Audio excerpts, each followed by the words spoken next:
So one of the things that comes up all of the time is the employee's W-4 and is my federal withholding amount correct? Or better yet, why isn't it taking any tax? So I thought it would be helpful not only for business owners, but even for employees or maybe business owners to share with their employees a video on the W-4 itself and how the calculation actually works. So I'm going to share my screen here, and we have here the W-4 form. So this is, of course, the new version. There was a new version released in 2020. Fun fact on the new version, it is designed so that if you follow the steps and use the worksheet, for you to not receive a return when you file your income taxes. So historically, I think people have gotten very used to getting that big return each year. So keep in mind that if you do this form correctly, you're really not going to, or you should anticipate 0 to no return when you file your income taxes. So at the top of the form, just like in the past, we have your filing status, single or married filing separately, married filing jointly or qualifying surviving spouse, or head of household. Now, this is where employees get confused sometimes. So although it's asking for your filing status, what you choose affects the calculation. And so what I mean by that is if you are someone who wants a return of overpayment of federal income tax, even if you are, for example, married filing jointly, you may choose single here so that the system uses that single tax calc, and the result would be that you pay too much tax, and that's how you end up with a return. On the flip side of that, some people will argue that paying too much tax is giving the government a free loan, and why would you do that? Just make yourself a savings account, but to each their own. So now we go down to step 2, multiple jobs. So if you have more than one job, the two companies really aren't going to be accumulating the wage. And with wage brackets, with income tax brackets, it's not a flat percent. So it's not, for example, 10% of all your wages. It is X amount plus the amount of X over, it's a complicated calculation. So if you have more than one job, it's going to look at the income separately for both jobs. And so by marking this box that you have 2 or more jobs, it's going to take more tax. Now you would want to, I believe the instructions say only check this box on the W-4 for the higher paying job. But again, if you are someone who is looking for that return when you file your income taxes, then you might want to check the box on both W-4s. Also, you can always update your W-4 throughout the year. So if you want to kind of fiddle around with your tax amounts, you can submit your W-4 and then go back and submit another one. So the claiming dependents, the way that this works, employees often fill this out wrong. You put the number of dependents here and then you multiply. So here we have one dependent, $2,000 per dependent. So we put 2,000 over here. If you have other dependents, put the number here, multiply by 500. But it's really important to note that if you don't put anything over here, you have not told your employer to have any credits there. So, on our side, if we receive worksheets that have numbers over here, but nothing here, we don't put a dependent credit in there because this is the dependent credit amount. And so if that is blank or 0, then it's blank or 0, even if you have something over here. The way that the dependent credit works is basically the system will calculate the tax. And then if this was, for example, a biweekly pay period, this dependent credit, we would take the 2,000, we would take the 2,000 and divide it by 26 pay periods. So that dependent credit gets spread across the entire year. And so basically the system will calculate the tax and then reduce it by $76.92 per pay period. So that dependent credit, again, with the intent of not getting a return, rather than getting a $2,000 tax return for your dependent, now we're taking that $2,000 credit and we're spreading it out over the payrolls in the year. So again, number one, if you are married and you have children, you don't want to both claim the children. because if you have, for example, 2 children, that's a $4,000 tax credit. If you each fill out a W-4 claiming 2 children, you have now taken an $8,000 tax credit and will essentially be underpaid by $4,000. So again, the dependent credit is going to take that amount and it's going to reduce your tax amount over the course of the year rather than getting that when you file your return. So if you want a bigger return, reduce the number of dependents that you're claiming. Maybe you have 2 children and you only claim 1 or 0, but that is the way that works. And then on the flip side of that, if you do have other income that's not being taxed, you can put it here and kind of like the dependent credit. So the dependent credit is going to take that amount divided by the number of pay periods and reduce your tax by that amount. Over here, it's going to take this income and add it to your taxable income before the tax is actually calculated.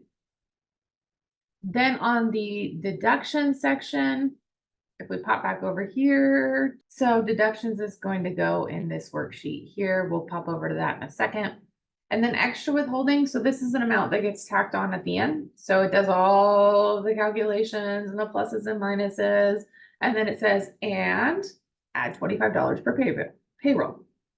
So these boxes do different things to the calculation. So if we pop over here, I am in publication 15T, and we have this worksheet on how to calculate the tax. So let's just say this employee is making $2,500 per payroll, and he's biweekly, so they have 26 pay periods. Now it says enter the amount from step 4A of the employee's W-4. So 4A, we have $10,000. And then we're going to divide 10,000 by the number of pay periods. So we're going to say 10,000 divided by 26. Oops. 384.62. And then we're going to add the taxable income to that. So again, we're taking that additional taxable income and now we are adding it before we're calculating the tax. And then enter the amount from step B on the employee's W-4. And so this, we did not have anything there. And then you're going to divide that amount by the number of pay periods and then subtract that amount from this amount. So deductions will decrease the taxable wage. And then we get the adjusted gross wage. So in here, we don't have those deductions. So we are carrying that 2884.62 down. Then we are going to go to our tentative withholding tables. So we have 288462 on someone claiming single. So we're going to go down here. This is weekly.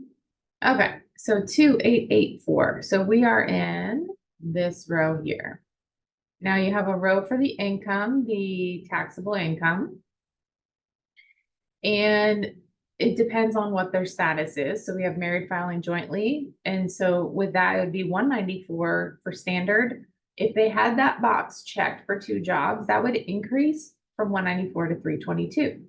So you can see there what that does or how it affects the tax amount.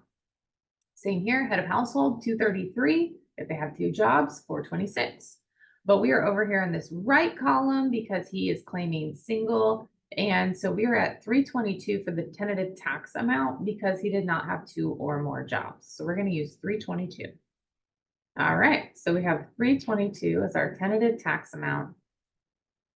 Now we're going to enter the amount from step 3 of the employee's W-4.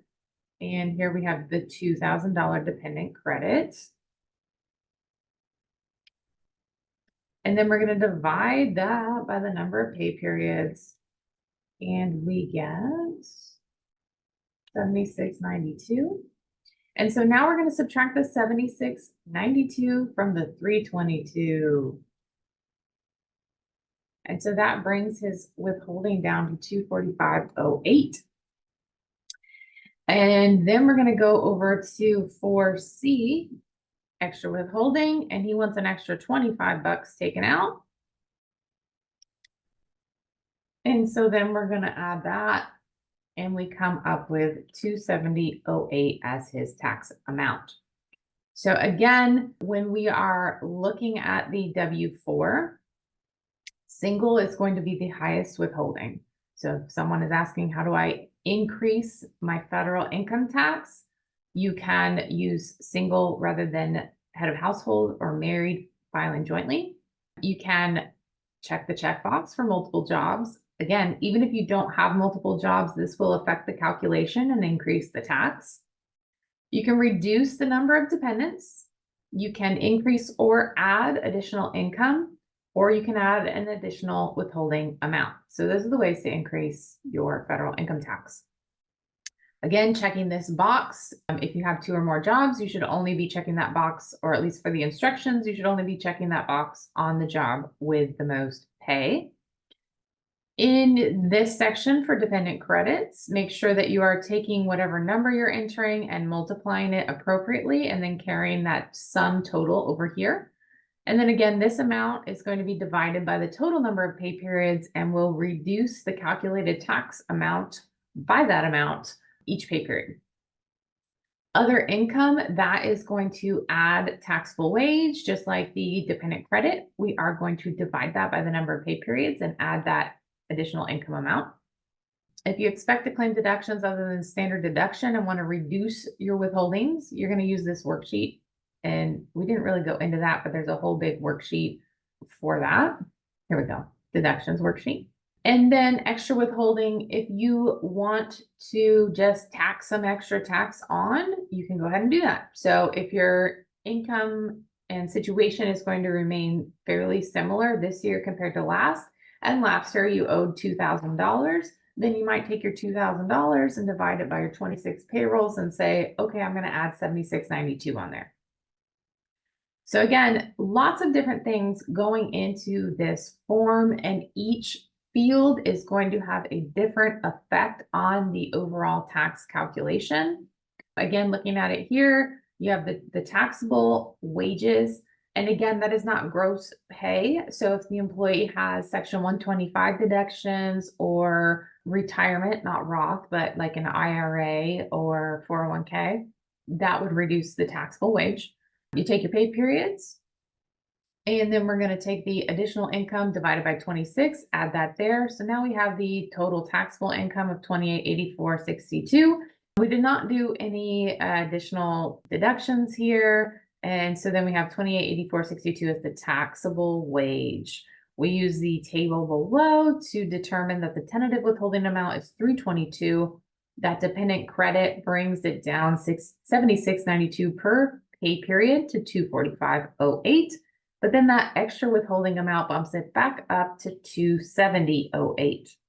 So hopefully that's helpful. One more thing that I want to point out. So if you're looking at this publication 15T, if you ever have an employee that says, I did not have any tax taken out, why? What's the matter? Is the system wrong? Now, this table is not exact. So if you're using a payroll system, you don't normally see round dollar amounts, but it gets you very close. So what I like to do with this is you can come in here, make sure you're using the right pay period, and then you can just look at the lines. So for example, married filed jointly on a weekly payroll, they're not going to have any federal tax until they get to at least 565 in taxable wage. So again, if they are being paid $600 per payroll, but they have $200 in pre-tax deductions, their taxable wage is only $400, and they would be at 0 for federal withholding. So if you just look where the 0 goes to 1, then that tells you the amount of taxable wage that they must make in that bracket to have any tax withheld. So again, this is just an easy way to quickly make sure that your system's doing what it's supposed to do.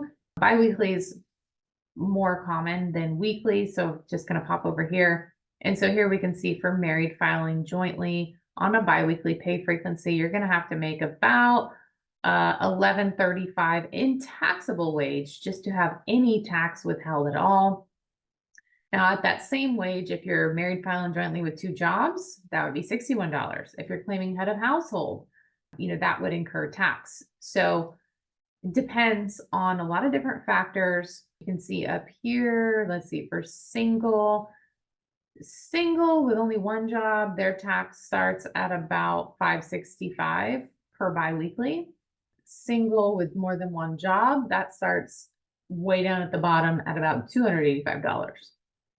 So I know that's a lot of information to digest, but hopefully running through the forms and how the tax is calculated is helpful. And then this last tidbit here, just pull up publication 15T, make sure you're in the right pay period, look in the column that corresponds with what the employee has claimed on their W-4, and then you can go ahead and see at what level that tax starts. So it just makes it really easy for those questions that come up a lot. Why do I have $0 withheld for federal income tax? Oh, well, you're claiming married filing jointly, so you will have to make at least $1135 on a biweekly payroll for any tax to be withheld.